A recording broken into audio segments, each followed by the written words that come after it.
글로벌 증시에 영향을 주고 있는 주요 이슈와 함께 특징주까지 확인해보는 시간입니다. 굿모닝 마켓 인사이트 로제타 투자자문 최진석 포트폴리오 팀장 함께하겠습니다. 어서 오세요. 안녕하십니까? 네, 안녕하세요. 저 금요일은 좀 금요일장은 놀랐었어요. 뭐 좋은 소식이 있어도 잘 안 올라서 이게 뭔가 불안감이 있나 싶었는데 결국은 이게 좋은 상태다라는 걸 월요일장이 좀 증명해주고 있는 것 같네요. 이런 경우가 종종 있죠. 네. 예를 들어서 FOMC 결과 발표가 났을 때도 어떻게 본다면 오후장 들어서 통상적으로 발표가 나기 때문에 그날은 좀 이 반응이 미미했다가 네. 다음 날에 이제 긍정적인 해석이 좀 힘을 얻으면서 증시가 잘 가고 이런 형국이 가끔 나타나는데 이런 게 이번에 무역 합의와 관련을 해서도 좀 나타난 것 같습니다. 일단은 이제 지난주 금요일에 이 시장의 반응이 다소 좀 미미했던 이유로 꼽히는 것이 세부 내용이 좀 부족했다라는 점이 되겠죠. 예를 들어서 중국이 이제 기술 강제 이전을 강요하거나 압박하는 것을 끝내기로 동의했다라는 무역대표부의 발표가 나왔습니다. 하지만은 이를 어떻게 이행을 할 것인지 아니면은 어떤 법제화를 할 것인지에 대한 내용은 역시 빠졌죠. 그러다 보니까 시장에서 다소 좀 기미 센 합의라는 그런 해석이 나왔던 건데 하지만은 이제 16일 월요일장에서는 결국은 딜이 최종 확인이 됐고 그리고 어쨌든 간에 무역 전쟁이 더 이상의 격화가 아닌 해결 국면이라는 데 시장이 좀 집중을 했고요. 라이트하이저 무역대표 같은 경우에도 15일 일요일 인터뷰에서 완전히 이제 체결이 됐다. 토털리 던이라고 표현을 했고요. 그러면서 농산물 구매에 머무는 것이 아니라 지식재산권 문제 해결까지도 터치를 했고 그리고 금융 서비스 외환 이슈 해결을 위한 강력한 또 이행 기반이 있다라고 강조를 했습니다. 네. 단스케은행이라는 이제 기관에서 내놓은 해석이 좀 공감이 많이 갔는데요. 가장 중요한 것이 1년여간의 이제 무역 전쟁의 격화, 그러니까 에스컬레이션이라고 얘기를 네네. 하잖아요. 근데 이게 완화 쪽, 디에스컬레이션 쪽으로 갔다라는 점에 시장이 월요일장에서는 집중을 한 것 같습니다. 알겠습니다.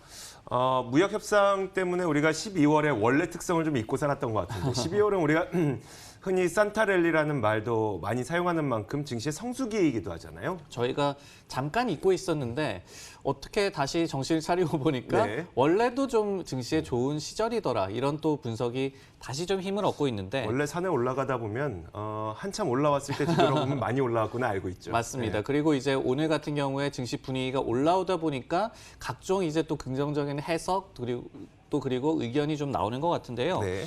이 12월에 이 증시가 좋았다는 말, 그리고 연말에 좋았다는 말. 하지만은 작년에는 이제 예외였죠. 이맘때쯤 벌써 한 5% 이상 좀 하락을 했었는데 하지만 이 역사적으로 봤을 때 12월과 연말은 미국 증시에 상대적으로 상당히 좀 강한 그런 한 달 중에 하나였습니다. 근데 이제 흥미로운 거는 역사적으로 봤을 때 이 12월을 반으로 쪼개 보면요. 반환점을 돌고 나서 증시 성적이 더욱더 나아졌다고 합니다. 비스포크 인베스트먼트라는 기관에서 이제 분석을 하기를 네. 지금 위에 있는 이제 꺾은 선이 1983년부터 2018년간의 이제 S&P 500 지수의 밑에 이제 X변을 보시면은 12월 이 계속해서 시간이 지나면서 어떻게 그 월 수익률이 변했는가를 보여주고 있는데요. 네. 지금 위에 보이는 꺾은 선, 즉 1983년에서 2018년까지의 수익률을 봤을 때는 반환점을 돈 이후부터 상당히 수익률이 개선이 됐고 그리고 전체 수익률이 1.5%로 나타났고요. 그리고 이제 밑에 보이고 있는 지난 10년간의 강세장을 보더라도 반환점을 돌기 전까지는 거의 마이너스까지 월 수익률이 돌변을 했다가 네. 나중에 굉장히 많이 올라오면서 한 0.5% 정도 12월에 역시 상승을 하는 모습. 지금 시기적으로 봤을 때 딱 그 시기가 왔다라는 점도 지금 시장에서 좀 주목을 하고 있습니다. 실제로 16일 월요일을 기준으로 역사적으로 좀 봤더니요. 앞으로 한 주간의 상승 확률이 87%의 S&P 500 지수 1.07% 상승, 그리고 앞으로 한 달간도 2.94% 상승, 그리고 석 달간도 5% 상승, 그리고 상승 확률은 91%라고 이 비스포크 인베스트먼트라는 데이터를 주로 좀 다루는 기관에서는 각각 예상하고 있었습니다. 알겠습니다. 지금 그 표를 보니까 한 12월 1일부터 12월 한 13일 정도까지는 약간은 좀 주춤할 수도 있지만 네. 13일, 14일, 15일 넘어가면 그때부터 강세장이 좀 나타난다는 거죠. 맞습니다. 역사적으로 봤을 때 그런 거고 그 이유를 한번 생각을 해보자면은 12월에 이제 초반 같은 경우에는 뭐 연말 쇼핑 시즌에 대해서 좋았다, 나빴다 뭐 이런 좀 불안감이 있을 수도 있고 네네. 그리고 어닝 시즌이 아니다 보니까 또 이슈가 좀 부재한 감도 있고 이런 측면들 때문에 12월 초반에는 다소 좀 부진했던 것 같고요. 하지만은 연말로 갈수록 역시 성적이 좋아지는 그런 흐름이 나왔습니다. 자, 좋습니다. 1단계 무역 합의도 좀 도움이 되다 보니까 강세장을 조금 더 우리가 기대를 해볼 텐데, 이 그 무역 합의가 이루어졌다는 것이 우리가 작년, 아니 그러니까 올 한 해 동안 내내 고민했었던 10년 주기 사이클이 끝나는 거야라는 우려감도 좀 덜어준 것 같아요. 맞습니다. 그러다 보니까 1단계 무역 합의가 어쨌든 간에 이뤄지면서 어떤 강세장의 고비를 또 한 번 넘긴 것이다. 이런 해석도 나오고 있는데요. JP모건에서 이런 얘기를 하고 있었습니다. 이 그래프를 보시면은 지난 한 10여 년간 이어지고 있는 미국 강세장 속에서 한 3년에 한 번씩 고비를 넘겨왔다는 얘기를 했는데요. 2011년과 2012년 정도에 이제 유럽에서의 재정 위기를 좀 넘겼고, 그때 이제 조정이 크게 왔다가 결국은 이제 그거를 넘기고 계속해서 강세장을 이어갔고, 그리고 이제 2015년과 2016년 사이 정도에 중국 위안화 절하 움직임이 상당히 격하게 나타나면서 글로벌 증시가 상당히 좀 많이 타격을 입었었죠. 하지만은 또 한 번 일어서면서 지금까지도 강세장이 일어났었는데, 최근에 이제 한 1년여간, 그리고 이제 무역 전쟁 전체로 놓고 본다면은 한 1년 반 넘게 계속해서 좀 악재로 작용을 하고 있는 모습, 그리고 지난해 12월과 좀 그런 부분에서는 조정도 나타나는 모습. 하지만은 다시 한번 좀 고비를 넘겼다라는 해석이 나오고 있고요. 그러면서 월가에서 이제 목표 주가 상향 조정도 좀 잇따르고 있는데, BTIG라는 기관에서는 최근에 내년에 S&P 500 지수 목표치를 3,450으로 제시를 하면서 채권에서 주식으로 좀 자금이 이동할 걸로 기대를 했습니다. 그리고 최대 3,950까지도 내년에 상승할 수 있다라고 점쳤거든요. 지금 월가에서 목표 주가 내놓은 IB 중에 가장 높은, 가장 불하는 그런 전망을 지금 내놓고 있습니다. 네, 알겠습니다. 그 지금까지 월가에서 내놓은 그 내년 S&P 500의 전망치 평균가라고 할까요? 평균가는 한 3,250 정도가 되는데, 이곳에는 정말 높게 내놨네요. 3,950까지 내놨다는 네, 것은. 최대가 그런 거고 이제 기본 베이스는 한 3,450. 그러나 여전히 그 IB 중 가운데서는 가장 높은 그런 제시를 했습니다. 알겠습니다.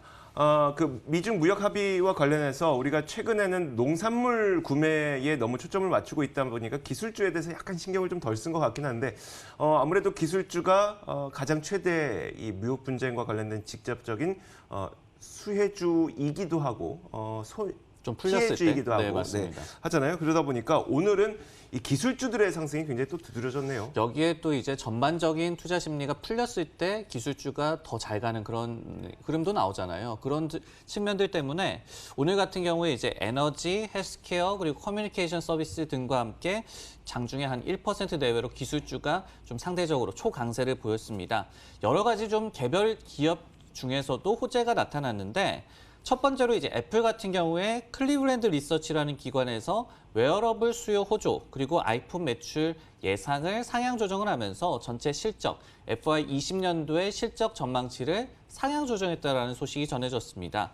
그리고 이제 마이크론 같은 경우에도 서스퀘어나라는 기관에서 중립에서 긍정적으로 투자 의견을 상향 조정하면서 향후 1년간 이제 리스크 대비해서 이제 주가 수익을 좀 얻을 수 있는 리스크 대비 보상이 좀 매력적일 것이다라고 얘기를 했고요.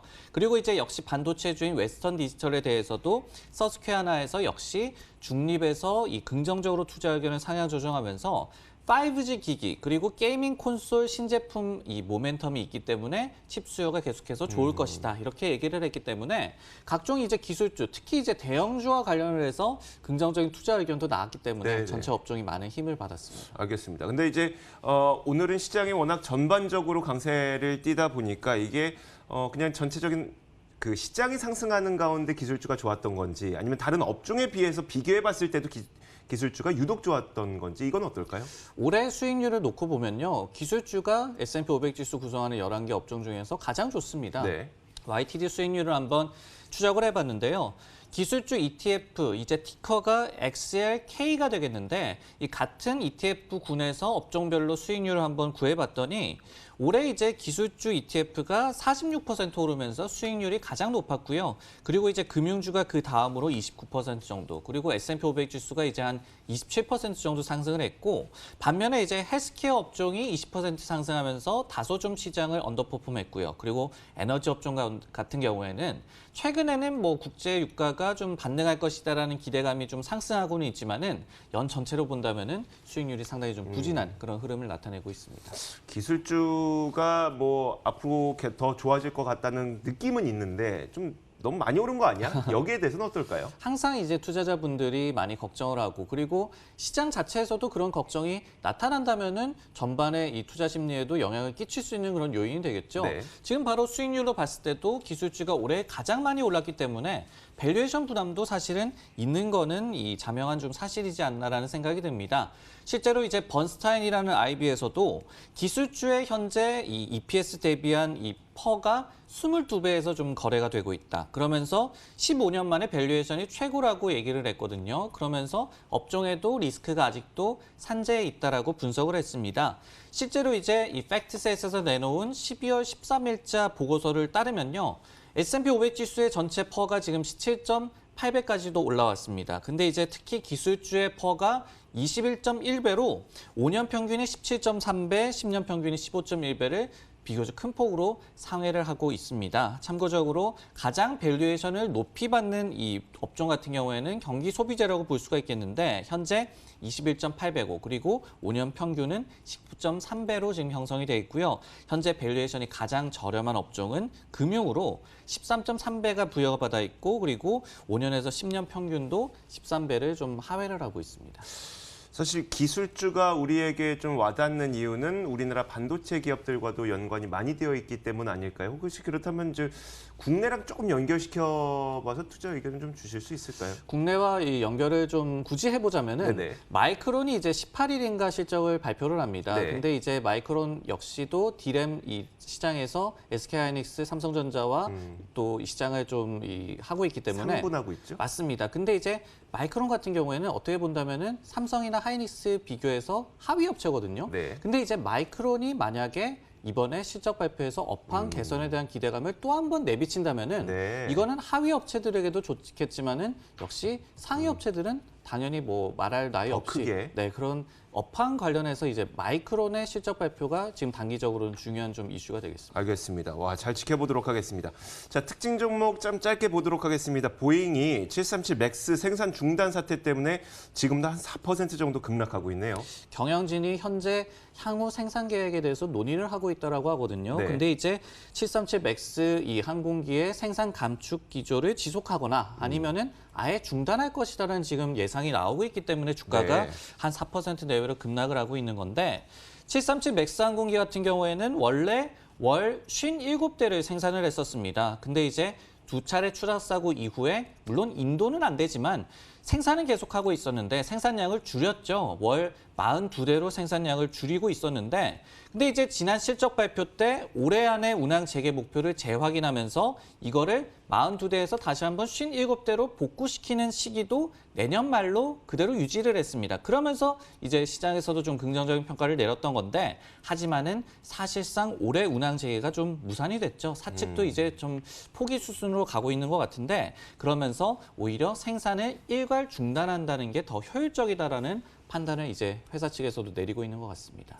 항공 당국이 운항 재개를 불가하겠다라는 방침을 내놓은 게 그냥 결정적이었겠네요. 맞습니다. 이제 10월 23일에 실적 발표였거든요. 근데 이때 경영진이 이 연내 최소 승인이 될 것이다라는 계획을 재확인하면서 네네. 그때만 하더라도 어떤 당국과 어느 정도 교감이 있기 때문에 이런 얘기를 하지 않겠느냐 네. 이런 부분이 있었고 그때 이후에 주가가 단기적으로 한 370달러까지도 오르기도 했는데요. 하지만 이제 연방항공청 FAA에서는 오히려 그 이후에 적극적으로 운항 재개 불가 방침을 여러 차례 강조를 했습니다. 최근에는 이제 청장이 운항 재개 승인 검토 과정을 내년까지 지속할 것임을 분명히 했고요. 이 추락 사고와 관련한 벌금 부과도 검토하겠다고 얘기를 했습니다. 최근 분위기는 일러도 내년 2월이나 3월에 승인이 이뤄질 것으로 보이고 최근에 또 아메리칸 항공이 운항 일정을 2020년 4월 7일로 또 한 번 연기를 했습니다. 지금 네. 항공사 가운데서 가장 늦은 시기거든요. 보잉과 관련해서는 다시 한번 좀 악재가 좀 물결처럼 이르고 있습니다. 알겠습니다. 자, 미국 시장이 잠시 후에 마감됩니다. 미국 시장 마감 종가 확인하고 돌아오도록 하겠습니다.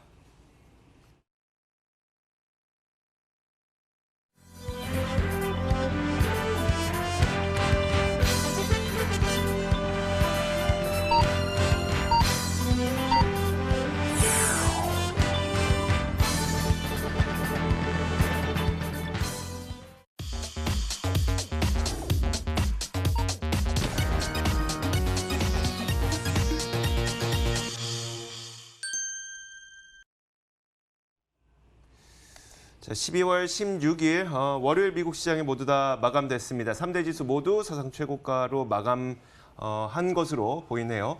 자, 다우존스 산업지수부터 살펴보도록 하겠습니다. 다우존스 산업지수가 장중에 비해서는 이 상승 탄력을 꽤 많이 줄였습니다만 그래도 0.35% 올라서 거의 100포인트 가까이 상승한 채 마감을 했습니다. 28,234.43에 마감했고요.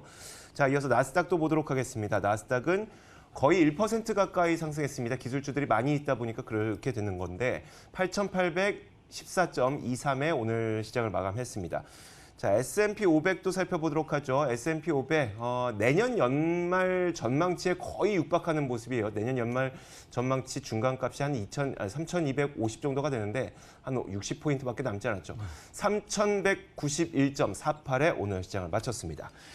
자, 시장에 대한 평가를 한번 들어볼 텐데 다우지수가요. 사실 보잉의 주가가 급락했는데도 불구하고 이 정도 올랐다는 거는 굉장히 좀 선방한 것 같아요. 네, 보잉이 다우 편입 종목 가운데서 비중이 가장 높죠. 네. 그러다 보니까 이제 이 보잉의 주가가 꽤 큰 폭으로 하락했음에도 불구하고 시장 전체가 그만큼 강했다는 얘기가 될 텐데 네. 어떻게 본다면 이제 무역 합의와 관련해서 물론 이제 해석상에서 좀 혼재 양상은 있겠지만은 저희가 간단하게만 생각을 해보더라도 나쁠 거는 없지 않습니까? 그러니까요. 결국은 네. 협상은 계속해서 지속이 되는 것이고 어차피 이번에 일괄 타결될 것으로 기대한 그런 이 측면은 없었고요. 네네. 그러다 보니까 좀 시간차는 있었지만은 증시에서 긍정적인 반응이 오늘 또 나타난 것 같습니다. 알겠습니다.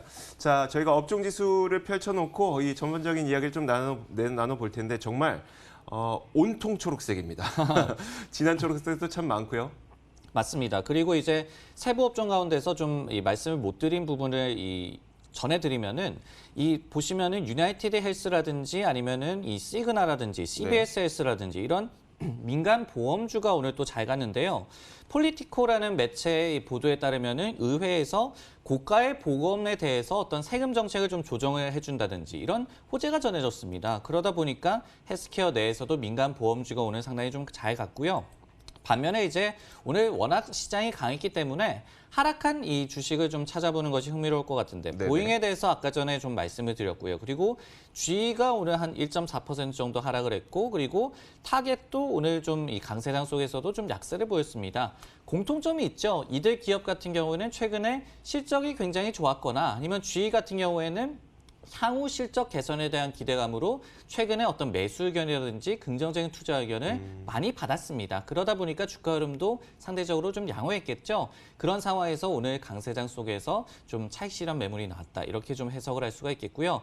그리고 이제 오라클 같은 경우에는 오늘 주가가 좀 하락을 했는데 네. 지난주 목요일 그러니까 12일에 실적을 발표했는데 매출에서 좀 미스가 났습니다. 그 이후에 좀 부정적인 투자 심리가 아직까지 지속이 되고 있습니다. 알겠습니다.